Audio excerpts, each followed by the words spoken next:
वाहिगुरु जी का खालसा वाहिगुरु जी की फतेह। गुरु प्यारी गुरु सवारी साध संगत आप जी सवेर दी इस ऑनलाइन गुरमत क्लास दे विच जुड़ चुके हो, जिस विच आपां लड़ीवार सिख इतिहास वाच रहे हैं। सिख राज किवें गया दे अधीन क्लासां चल रही ने। महाराजा रणजीत सिंह तो बाद दे हालात आप जी सरवण कर रहे हो। अंग्रेजां ने पंजाब उत्ते असिद्धे तौर ते जिहड़ा है कब्जा कर लिया है। भाव के महाराजा दलीप सिंह की सरप्रस्ती है, पर महाराजा दलीप सिंह नूं कुछ भी नहीं समझिया जा रहा। ते इधर महाराणी जिंदा जो महाराजा दलीप सिंह की मां है, महाराजा रणजीत सिंह की पत्नी सब तो छोटी महाराणी, उन्होंने देश निकाला दे दिता गया, जिहदा करके ਜਿਹੜੇ ਹਨ कई फौज के ਜਿਹੜੇ सिख फौज के फौजदार सिपाही आदि सन ਉਹ बागी हो गए। ਤੇ ਉਹਨਾਂ ਨੇ ਬਾਗੀ ਹੋ ਕੇ ਅੰਗਰੇਜ਼ਾਂ ਦੇ ਵਿਰੁੱਧ ਜਿਹੜੀਆਂ ਜੰਗਾਂ ਲੜੀਆਂ ਉਹਦੀ ਆਪਾਂ ਵਿਚਾਰ ਚਰਚਾ ਕਰ ਰਹੇ ਹਾਂ। ਕੱਲ ਆਪ ਜੀ ਨੇ ਮੂਲ ਰਾਜ ਦੀ ਜਿਹੜੀ ਬਗਾਵਤ ਸੀ ਮੁਲਤਾਨ ਦੇ ਵਿੱਚ ਉਹਨੇ ਕੀਤੀ, ਉਹ ਸਰਵਣ ਕੀਤਾ ਕਿ ਕਿਵੇਂ ਅੰਗਰੇਜ਼ਾਂ ਨੇ ਮੂਲ ਰਾਜ ਨੂੰ ਉੱਥੋਂ ਭਜਾ ਦਿੱਤਾ, ਮਾਰ ਕੇ ਪਕੜ ਕੇ ਲਾਹੌਰ ਲਿਆਂਦਾ। ਤੇ ਫਿਰ ਮੂਲ ਰਾਜ ਨੂੰ ਜਿਹੜਾ ਹੈ ਪਹਿਲੋਂ ਫਾਂਸੀ ਦੀ ਸਜ਼ਾ ਹੋਈ, ਪਰ ਬਾਅਦ ਵਿੱਚ ਉਹਨੂੰ ਕਾਲੇ ਪਾੜੀ ਭੇਜਿਆ ਗਿਆ, ਪਰ ਰਸਤੇ ਦੇ ਵਿੱਚ ਹੀ ਕਾਲ ਚਲਾਣਾ ਕਰ ਗਏ ਸਨ ਮੂਲ ਰਾਜ। ਇਸ ਤੋਂ ਬਾਅਦ ਆਪ ਜੀ ਨੇ ਕੱਲ ਸਰਵਣ ਕੀਤਾ ਸੀ ਕਿ ਸਰਦਾਰ ਚਤਰ ਸਿੰਘ ਜੀ ਦੀ ਲੜਕੀ ਦਾ ਨਾਤਾ, ਲੜਕੀ ਦੀ ਮੰਗਣੀ ਜਿਹੜੀ ਹੈ ਉਹ ਮਹਾਰਾਜਾ ਦਲੀਪ ਸਿੰਘ ਨਾਲ ਹੋਈ ਸੀ, ਨੀਅਤ ਪੱਕੀ ਹੋਈ ਸੀ। ਪਰ ਜਦੋਂ ਅੰਗਰੇਜ਼ਾਂ ਦਾ ਜਿਹੜਾ ਰੈਜ਼ੀਡੈਂਟ ਸੀ ਕਰੀ, ਜਿਹਦੇ ਅਧੀਨ ਸਾਰਾ ਪੰਜਾਬ ਸੀ, ਲਾਹੌਰ ਦਾ ਸੂਬਾ, ਉਹਨੂੰ ਜਦੋਂ ਪੁੱਛਿਆ ਗਿਆ ਤੇ ਉਹਨੇ ਅੱਗੇ ਜਵਾਬ ਕੋਈ ਗੋਲ ਮੋਲ ਜਿਹਾ ਦਿੱਤਾ। ਉਹਨੇ ਚੰਗੀ ਤਰ੍ਹਾਂ ਸਾਫ਼ ਨਹੀਂ ਕਿਹਾ ਕਿ ਹਾਂ ਅਸੀਂ ਦਲੀਪ ਸਿੰਘ ਦਾ ਵਿਆਹ ਜਿਹੜਾ ਹੈ ਚਤਰ ਸਿੰਘ ਦੀ ਲੜਕੀ ਨਾਲ ਕਰਨ ਲਈ ਤਿਆਰ ਹਾਂ, ਤੇ ਉਹਨੇ ਚੰਗੀ ਤਰ੍ਹਾਂ ਜਵਾਬ ਨਾ ਦਿੱਤਾ, ਤੇ ਜਿਹਦਾ ਕਰਕੇ ਚਤਰ ਸਿੰਘ ਨੇ ਬਗਾਵਤ ਕਰ ਦਿੱਤੀ। ਦੂਸਰਾ ਬਗਾਵਤ ਕਰਨ ਦਾ ਉਹਦਾ ਇਹ ਕਾਰਨ ਸੀ ਕਿ ਜਿਸ ਜਗ੍ਹਾ ਦਾ ਉਹ ਗਵਰਨਰ ਸੀ, ਜਿਸ ਜਗ੍ਹਾ ਦੇ ਉੱਤੋਂ ਉਹ ਕਰ ਇਕੱਠਾ ਕਰਦਾ ਸੀ, ਉਸ ਜਗ੍ਹਾ ਦੇ ਉੱਤੇ ਜੋ ਮੁਸਲਮਾਨ ਸਨ, ਹਜ਼ਾਰਾ ਪਿੰਡ ਸੀ, ਉਹ ਹਜ਼ਾਰੇ ਦੇ ਰਹਿਣ ਵਾਲੇ ਜਿੰਨੇ ਮੁਸਲਮਾਨ ਸਨ ਉਹਨਾਂ ਨੂੰ ਭੜਕਾ ਦਿੱਤਾ ਸੀ ਇੱਕ ਐਬਟ ਨਾਮ ਦੇ ਅੰਗਰੇਜ਼ ਨੇ, ਜਿਹਦਾ ਕਰਕੇ ਇਹ ਬਾਗੀ ਹੋ ਗਿਆ ਸੀ ਚਤਰ ਸਿੰਘ। ਤੇ ਜਦੋਂ ਚਤਰ ਸਿੰਘ ਬਾਗੀ ਹੋਇਆ ਸੀ, ਚਤਰ ਸਿੰਘ ਨੇ ਆਪਣੇ ਪੁੱਤਰ ਸ਼ੇਰ ਸਿੰਘ ਨੂੰ ਚਿੱਠੀ ਲਿਖੀ ਹੈ ਤੇ ਸ਼ੇਰ ਸਿੰਘ ਨੂੰ ਸਾਰੀ ਗੱਲਬਾਤ ਲਿਖੀ। ਤੇ ਸ਼ੇਰ ਸਿੰਘ ਵੀ ਇਸ ਗੱਲ ਤੋਂ ਨਾਰਾਜ਼ ਸੀ ਕਿ ਫੈਂਡਰਿਕ ਨੇ ਸਾਨੂੰ ਜਿਹੜਾ ਸਹੀ ਦਬਾਅ ਨਹੀਂ ਦਿੱਤਾ, ਸਾਡੀ ਭੈਣ ਦਾ ਜਿਹੜਾ ਵਿਆਹ ਦਲੀਪ ਸਿੰਘ ਨਾਲ ਕਰਨ ਦੇ ਬਾਰੇ ਗੱਲਬਾਤ ਨਹੀਂ ਕੀਤੀ। ਇਸ ਕਰਕੇ ਸ਼ੇਰ ਸਿੰਘ ਦੁਖੀ ਹੋਇਆ ਤੇ ਸ਼ੇਰ ਸਿੰਘ ਨੇ ਵੀ ਬਗਾਵਤ ਕਰ ਦਿੱਤੀ। ਦੂਸਰਾ ਬਗਾਵਤ ਕਰਨ ਦਾ ਸ਼ੇਰ ਸਿੰਘ ਦਾ ਇਹ ਵੀ ਕਾਰਨ ਸੀ, ਆਪ ਜੀ ਨੇ ਕੱਲ ਸਰਵਣ ਕੀਤਾ ਕਿ ਜਦੋਂ ਮੁਲਤਾਨ ਦੀ ਜੰਗ ਹੋ ਰਹੀ ਸੀ, ਉਸ ਸਮੇਂ ਸ਼ੇਰ ਸਿੰਘ ਦੇ ਦਿਵਾਲੇ ਜਿਹੜਾ ਤੰਬੂ ਲੱਗਾ ਸੀ, ਉਸ ਤੰਬੂ ਦੇ ਦਿਵਾਲੇ ਪਠਾਣਾ ਦੀ ਫੌਜ ਇਕੱਠੀ ਕਰ ਦਿੱਤੀ ਸੀ, ਘੇਰਾ ਪਾ ਲਿਆ ਸੀ ਤੰਬੂ ਨੂੰ ਕਿ ਕਿਤੇ ਸ਼ੇਰ ਸਿੰਘ ਵੀ ਬਗਾਵਤ ਨਾ ਕਰ ਦੇਵੇ। ਭਾਵੇਂ ਕਿ ਸ਼ੇਰ ਸਿੰਘ ਅੰਗਰੇਜ਼ਾਂ ਦਾ ਬੜਾ ਵਫਾਦਾਰ ਸੀ, ਕਿਉਂਕਿ ਇਹਦੇ ਜਿਹੜੇ ਫੌਜ ਦੇ ਸਿਪਾਹੀ ਸਨ ਉਹ ਇਹਨੂੰ ਸ਼ੇਰ ਸਿੰਘ ਦੀ ਥਾਂ ਤੇ ਸ਼ੇਖ ਸਿੰਘ ਕਹਿੰਦੇ ਸਨ, ਇੰਨਾ ਕੰਮ ਦਿਲਾ ਕਹਿੰਦੇ ਸਨ ਇਹਨੂੰ। ਪਰ ਫਿਰ ਵੀ ਜਦੋਂ ਇਹਦੇ ਮਨ ਵਿੱਚ ਆਈ ਕਿ ਇਹ ਅੰਗਰੇਜ਼ ਦੇ ਕਿਸੇ ਦੇ ਸਕੇ ਨਹੀਂ ਹੈਗੇ, ਇਹਦਾ ਮੇਰੇ ਵੀ ਵਿਰੁੱਧ ਮੇਰੇ ਦੁਆਲੇ ਇਹਨਾਂ ਪਠਾਨ ਇਕੱਠੇ ਕਰਤੇ, ਕੱਲ ਨੂੰ ਪਤਾ ਨਹੀਂ ਕੀ ਬਣਨਾ। ਫਿਰ ਇਹਨੇ ਵੀ ਅੰਗਰੇਜ਼ਾਂ ਦਾ ਸਾਥ ਛੱਡ ਕੇ ਤੇ ਮੂਲ ਰਾਜ ਵੱਲ ਨੂੰ ਚੱਲ ਪਿਆ। ਇਹਨੇ ਬਗਾਵਤ ਕਰ ਦਿੱਤੀ। ਜਦੋਂ ਮੂਲ ਰਾਜ ਦੇ ਕੋਲ ਉਹਦੇ ਕਿਲੇ ਦੇ ਦਰਵਾਜ਼ੇ ਤੇ ਗਿਆ ਤੇ ਮੂਲ ਰਾਜ ਨੇ ਇਹਦਾ ਕੋਈ ਪੁੱਛਗਿੱਛ ਨਾ ਕੀਤੀ।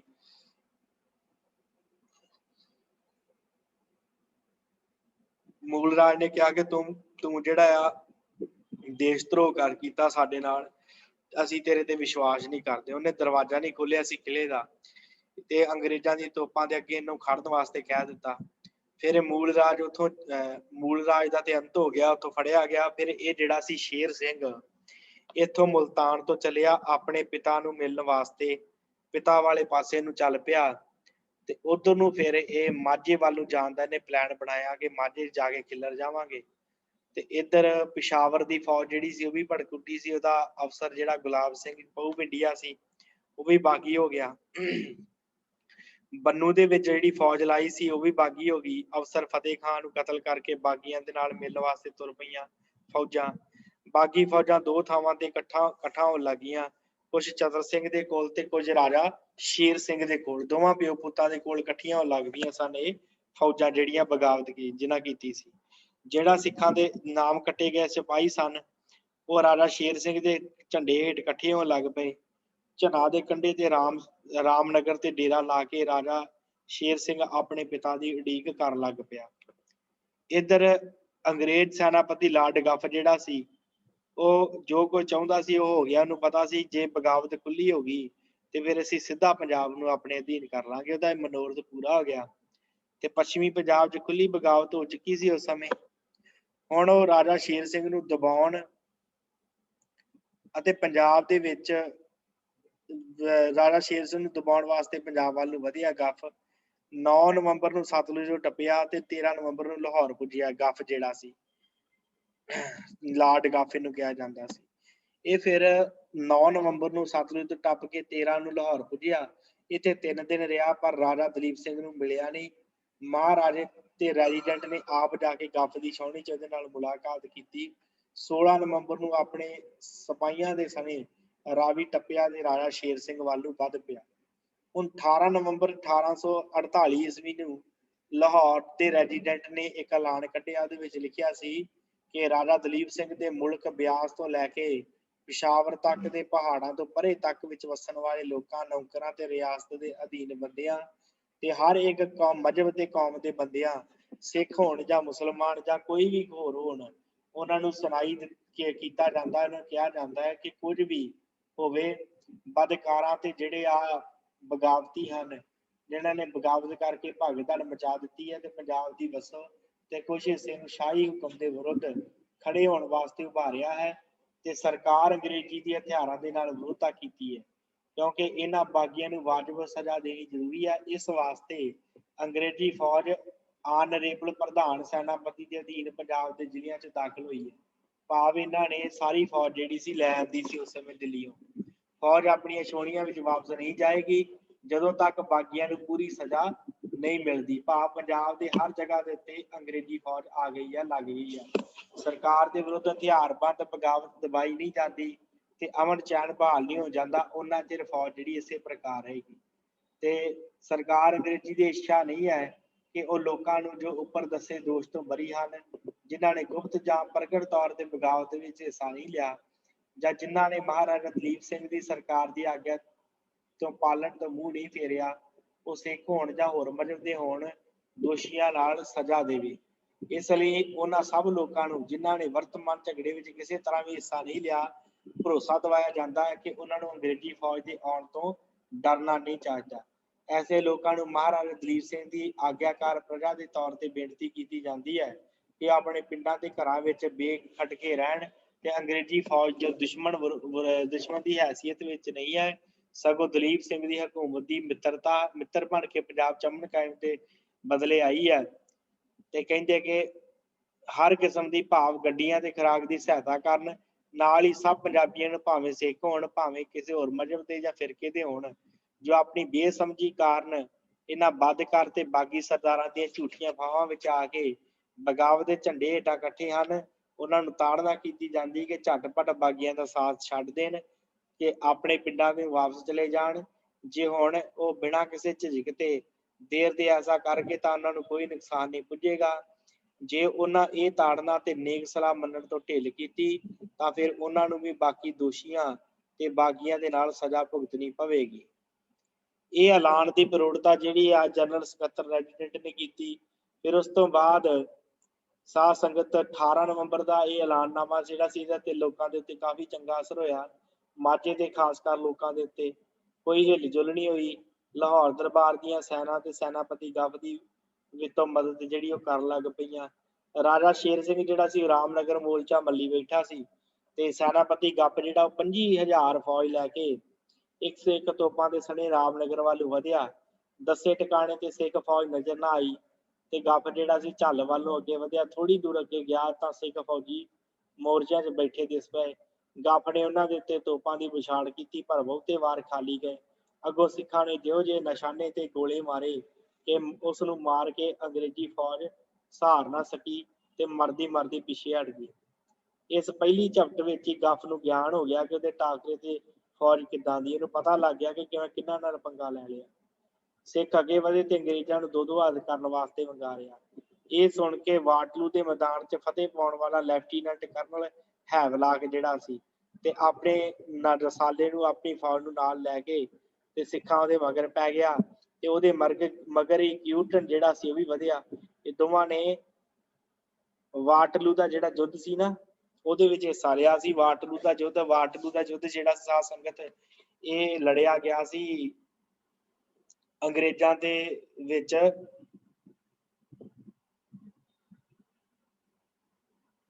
ਅੰਗਰੇਜ਼ਾਂ ਨੇ ਇਹ ਵਾਟਲੂ ਦਾ ਯੁੱਧ ਲੜਿਆ ਸੀ, ਨਾਮ ਵਿਸਰ ਗਿਆ ਦਾਸ ਨੂੰ, ਜਿਹਦੇ ਨਾਲ ਇਹਨਾਂ ਦਾ ਯੁੱਧ ਹੋਇਆ ਸੀ, ਮਾਫ ਕਰਨਾ।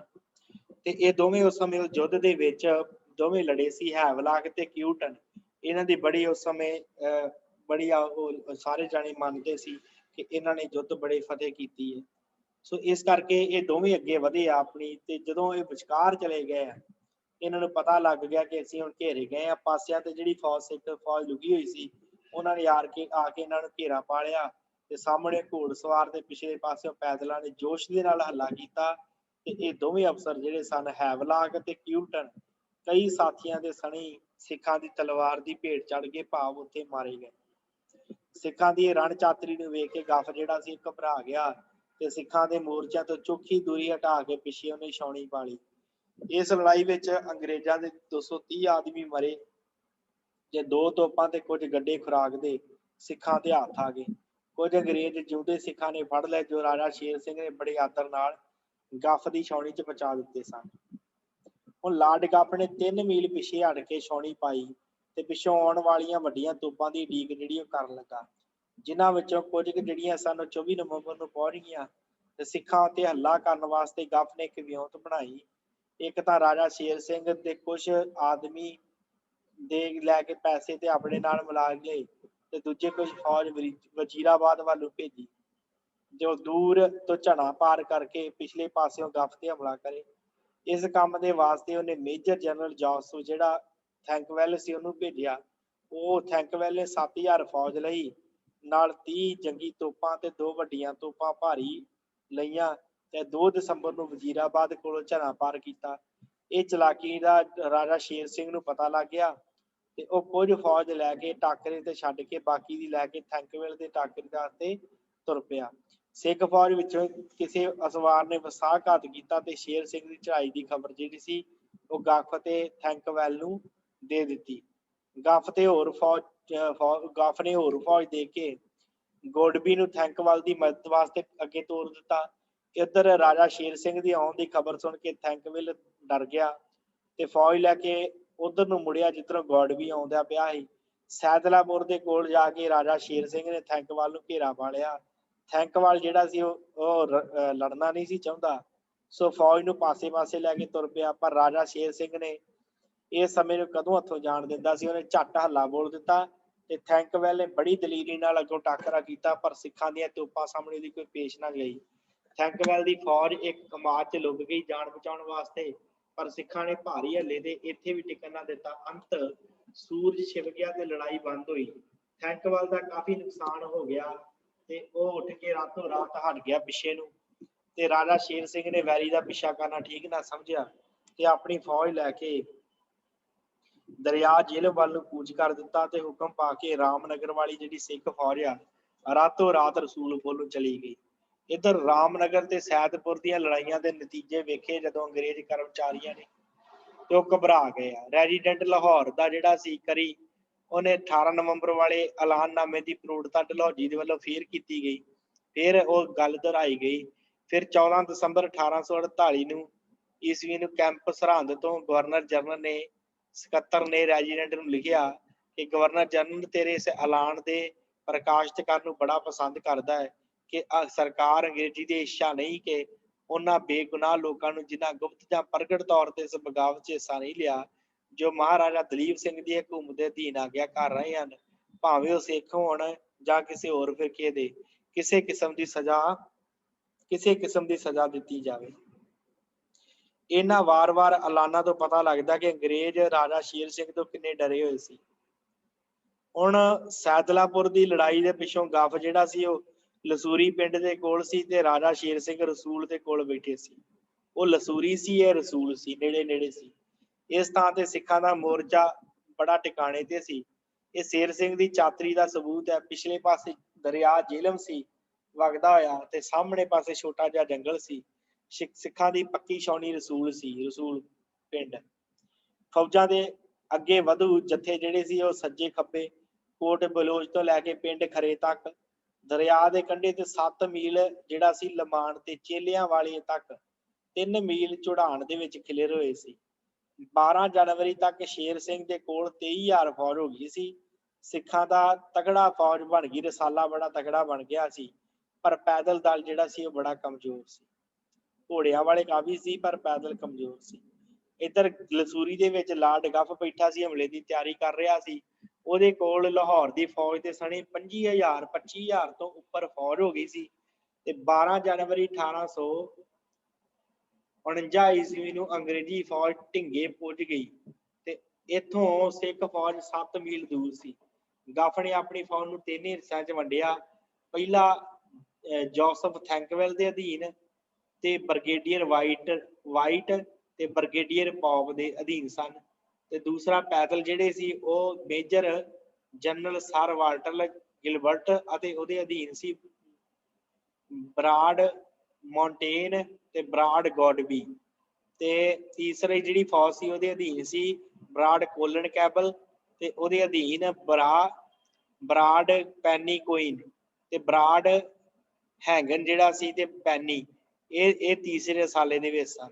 ਇਹ ਤੋਂ ਵੱਖ-ਵੱਖ ਤੋਪਖਾਨੇ ਇਹਨਾਂ ਦੇ ਕੋਲ ਸੀ ਤੇ ਜੋ ਲਾਹੌਰ ਦਰਬਾਰ ਦੇ ਵਿੱਚੋਂ ਫੌਜ ਆਈ ਸੀ। ਢਿੰਗੇ ਤੋਂ 13 ਜਨਵਰੀ 1849 ਈਸਵੀ ਨੂੰ ਤੜਕੇ 7 ਵਜੇ ਅੰਗਰੇਜ਼ੀ ਫੌਜ ਰਾਜਾ ਸ਼ੇਰ ਸਿੰਘ ਤੇ ਹਮਲਾ ਕਰਨ ਵਾਸਤੇ ਚੱਲੀ ਹੈ। 12 ਵਜੇ ਚੇਲੀਆਂ ਵਾਲੀ ਪੁੱਜ ਗਈ ਹੈ ਤੇ ਅੰਗਰੇਜ਼ ਮੰਜੀਆਂ ਵਾਲੀ ਵੱਲੋਂ ਚੇਲੀਆਂ ਵਾਲੀ ਪੁੱਜ ਗਏ ਤੇ ਇਸ ਪਿੰਡ ਦੇ ਦੋਹੀਂ ਪਾਸੀ ਇੱਕੋ ਜਿਹੇ ਖਿਲਰ ਗਏ ਤੇ ਵਿਚਕਾਰ ਤੋਪਖਾਨਾ ਸੀ। ਸੱਜੇ ਹੱਥ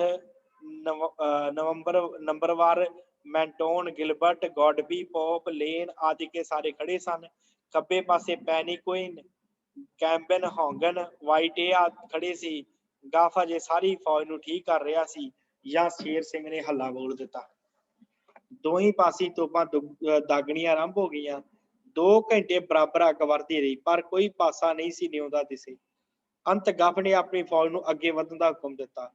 ਸਭ ਤੋਂ ਪਹਿਲਾਂ ਕੈਂਬਲ ਦੀ ਫੌਜ ਨੇ ਸਿੱਖਾਂ ਦੇ ਤੋਪਖਾਨੇ ਤੇ ਹਮਲਾ ਕੀਤਾ, ਜਿਸ ਦੇ ਨਾਲ ਹੈਗਨ, ਪੌਨੀਕੋਇਨ, ਮੋਆਜ਼ ਤੇ ਰਾਬਰਟਸਨ ਇਹ ਸਨ, ਜਿਨ੍ਹਾਂ ਦੇ ਵਿੱਚ ਇਸ ਫੌਜ ਵਿੱਚੋਂ ਕੈਂਬਲ ਨੇ ਕੋਈ ਸਫਲਤਾ ਹੋਈ।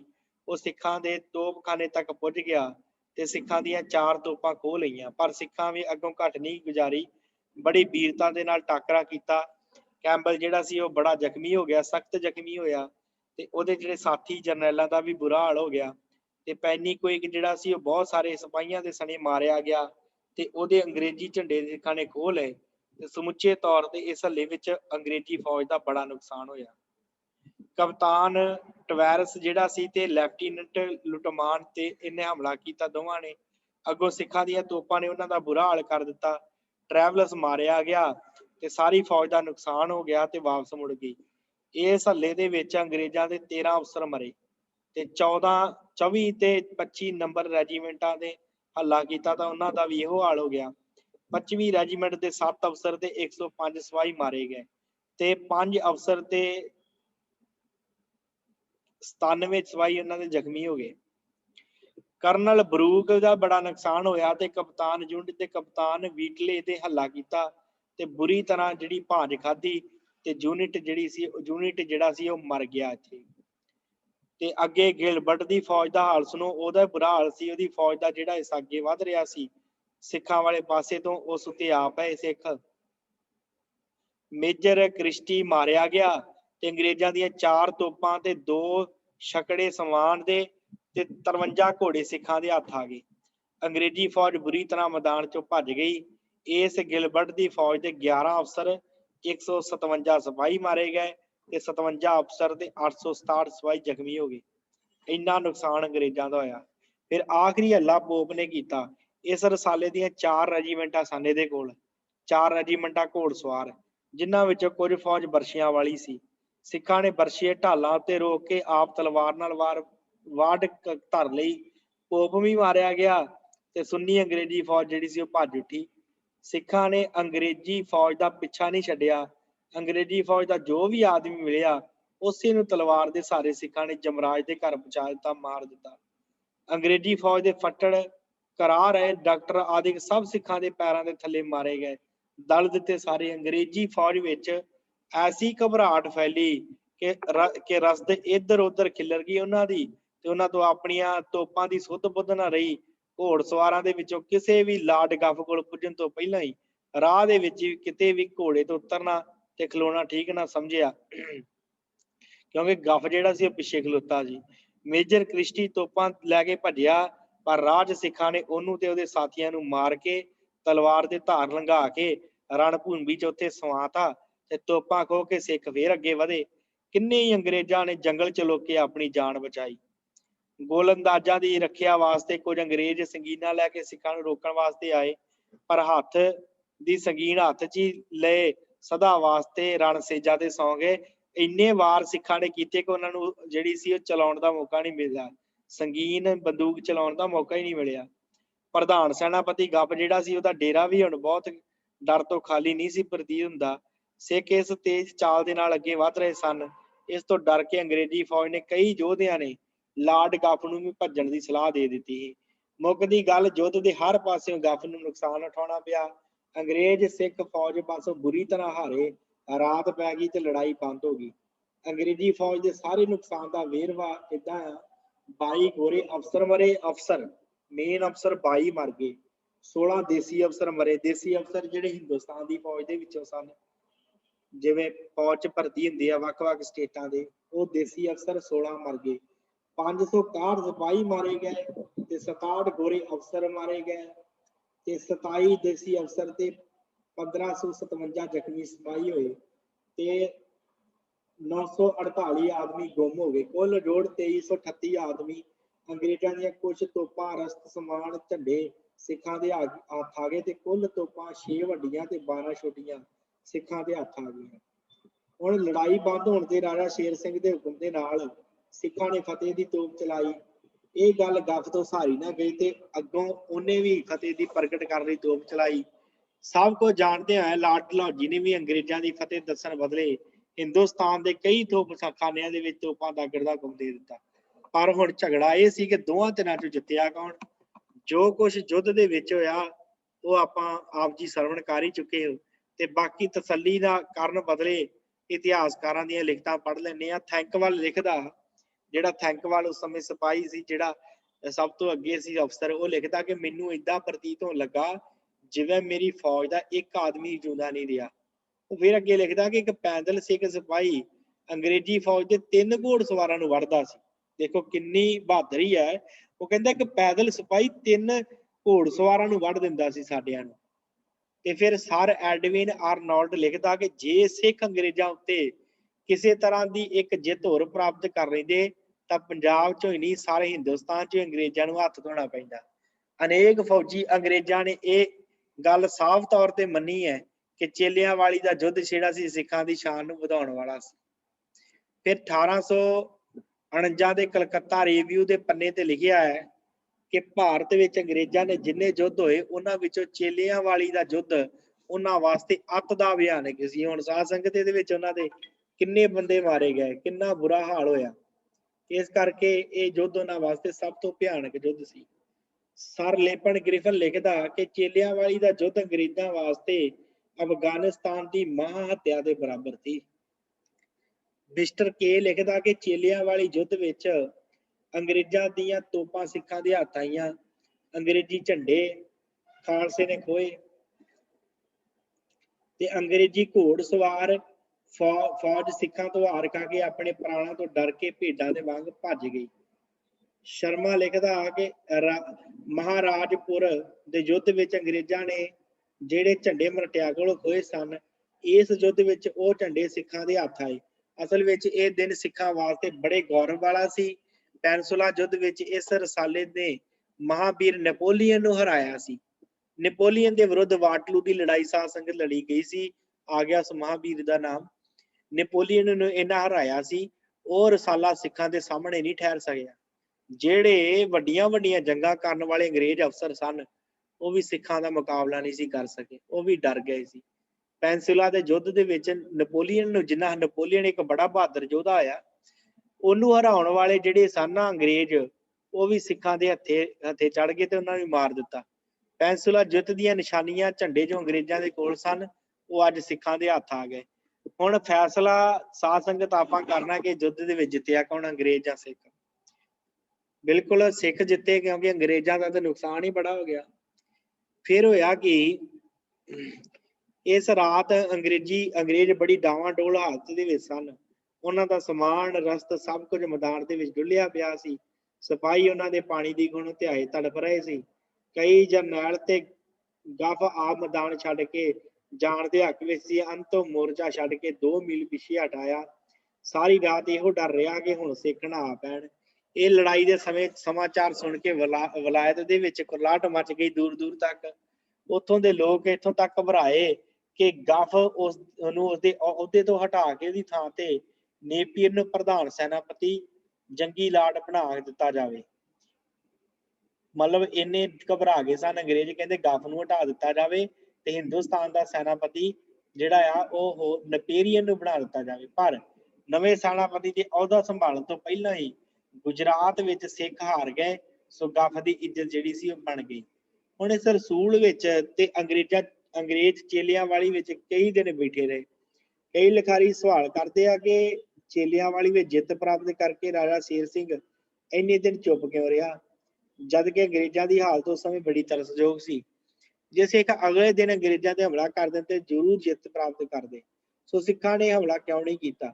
ਇਹਦਾ ਉੱਤਰ ਇਹ ਠੀਕ ਲੱਗਦਾ ਹੈ ਕਿ ਰਾਜਾ ਸ਼ੇਰ ਸਿੰਘ ਦੀ ਹਾਲਤ ਨੂੰ ਸਮਝਣਾ ਜ਼ਰੂਰੀ ਹੈ ਕਿ ਰਾਜਾ ਸ਼ੇਰ ਸਿੰਘ ਉਸ ਵੇਲੇ ਕਿਸੇ ਮੁਲਕ ਜਾਂ ਇਲਾਕੇ ਦਾ ਹੁਕਮਰਾਨ ਨਹੀਂ ਸੀ, ਸਗੋਂ ਇੱਕ ਬਾਗੀ ਸੀ। ਇੰਨੀ ਵੱਡੀ ਸਰਕਾਰ ਅੰਗਰੇਜ਼ੀ ਜੋ ਲਗਭਗ ਸਾਰੇ ਹਿੰਦੁਸਤਾਨ ਦੇ ਹੁਕਮਰਾਨ ਸੀ, ਉਹਦੇ ਵਿਰੁੱਧ ਸੀ। ਉਸਦੇ ਆਪਣੇ ਮੁਲਕ ਦੀ ਸਰਕਾਰ ਦਰਬਾਰ ਲਾਹੌਰ ਟਾਕਰੇ ਉੱਤੇ ਸੀ। ਜਿਸ ਇਲਾਕੇ ਵਿੱਚ ਇਹਨੂੰ ਲੜਨਾ ਪਿਆ ਉਹ ਲਗਭਗ ਸਾਰਾ ਮੁਸਲਮਾਨਾਂ ਦਾ ਸੀ।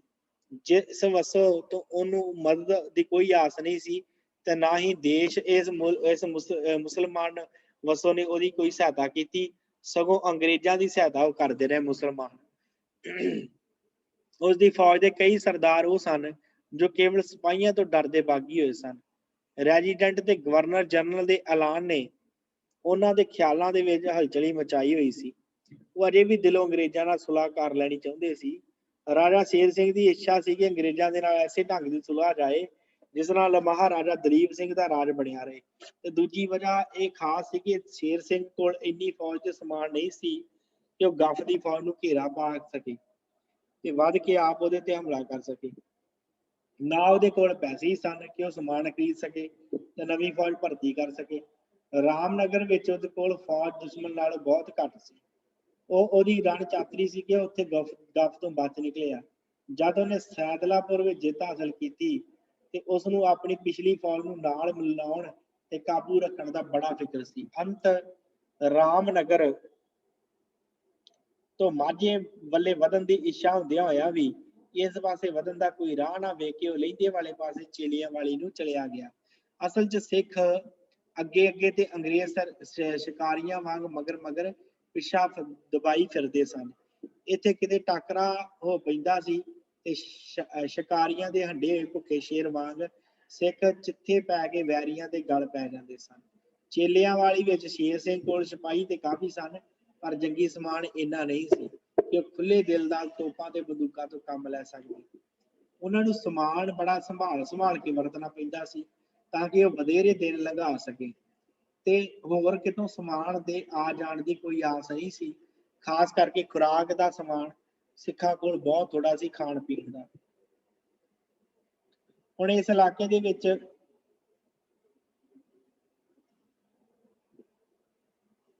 ਖਾਣ ਦੇ ਵਿੱਚ ਉਹ ਖੇਤਾਂ ਦੇ ਵਿੱਚ ਗਾਜਰਾਂ ਖਾਂਦੇ, ਗੋਂਗਲੂ, ਸਰੋਂ, ਸਾਗ ਖੋਹ ਕੇ ਤੋੜ ਕੇ ਗੁਜ਼ਾਰਾ ਕਰਦੇ ਸੀ। ਹੁਣ ਇਹੋ ਜਿਹੇ ਹਾਲਾਤਾਂ ਦੇ ਵਿੱਚ ਰਾਜਾ ਸ਼ੇਰ ਸਿੰਘ ਦੁਸ਼ਮਣ ਉੱਤੇ ਕਿਵੇਂ ਹਮਲਾ ਕਰ ਸਕਦਾ ਸੀ? ਕਿਉਂਕਿ ਉੱਥੋਂ ਦੇ ਬਜ਼ੁਰਗ ਜਿਹੜੇ ਪੁਰਾਣੇ ਉਹ ਦੱਸਦੇ ਆ ਕਿ ਸਿੱਖਾਂ ਦੇ ਕੋਲ ਖਾਣ ਵਾਸਤੇ ਕੁਝ ਨਹੀਂ ਸੀ। ਉਹ ਖੇਤਾਂ 'ਚ ਗਾਜਰਾਂ, ਸਰੋਂ ਦੇ ਪੱਤੇ, ਛੋਲਿਆਂ ਦੀ ਪੱਲੀ ਖਾ ਕੇ ਗੁਜ਼ਾਰਾ ਕਰਦੇ ਸੀ। अंग्रेजां तो डरदे लोग सिखां नूं मुੱਲ ਦੀ कोई भी चीज़ नहीं ਦਿੰਦੇ ਸੀ। ਇੰਨਾ ਡਰ ਸੀ ਅੰਗਰੇਜ਼ਾਂ ਦਾ। ਤਾਂ ਕਰਕੇ ਇਹੋ ਜਿਹੇ ਹਾਲਾਤ ਸਨ ਤੇ ਕੀ ਕਰਦਾ ਫਿਰ ਸ਼ੇਰ ਸਿੰਘ ਕਿਆ ਤਾਂ ਨਹੀਂ ਤਾਂ ਵਧਿਆ। ਅਸਲ 'ਚ ਸ਼ੇਰ ਸਿੰਘ ਦੀਆਂ ਸਾਰੀਆਂ ਗੋਂਦਾਂ ਸਮੇਂ ਦੇ ਮਿੱਟੀ ਵਿੱਚ ਮਿਲਾ ਦਿੱਤੀਆਂ।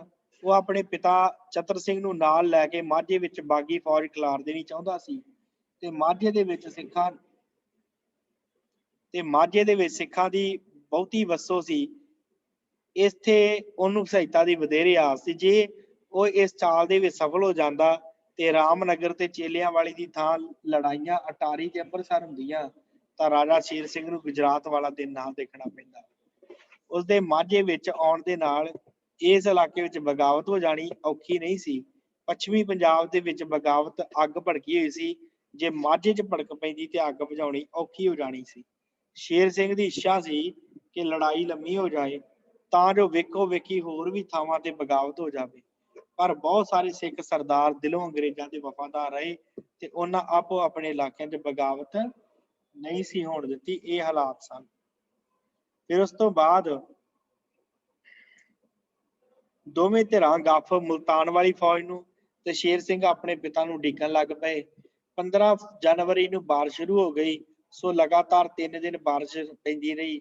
ਸਰਦਾਰ ਚਤਰ ਸਿੰਘ ਨੇ ਹਰੀਪੁਰ ਤੋਂ ਅੱਗੇ ਵੱਧ ਕੇ ਅਟਕ ਤੇ ਕਬਜ਼ਾ ਕਰ ਲਿਆ ਤੇ ਕੁਝ ਫੌਜ ਇੱਥੇ ਛੱਡ ਕੇ 19 ਜਨਵਰੀ ਨੂੰ ਰਸੂਲ 'ਚ ਰਾਜਾ ਸ਼ੇਰ ਸਿੰਘ ਦੇ ਨਾਲ ਆਣ ਮਿਲਿਆ ਤੇ ਕੁਝ ਅੰਗਰੇਜ਼ ਸਿੱਖਾਂ ਦੇ ਕੈਦੀ ਸਨ।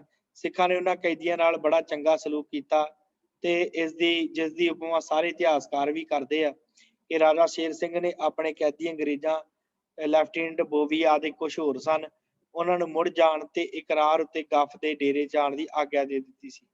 ਸਰਦਾਰ ਚਤਰ ਸਿੰਘ ਨੇ ਜਾਰਜ ਲਾਰੈਂਸ ਜੋ ਉਹਦਾ ਕੈਦੀ ਸੀ ਉਹਨੂੰ ਲਾਹੌਰ ਜਾਣ ਦੀ ਆਗਿਆ ਦੇ ਦਿੱਤੀ ਸੀ।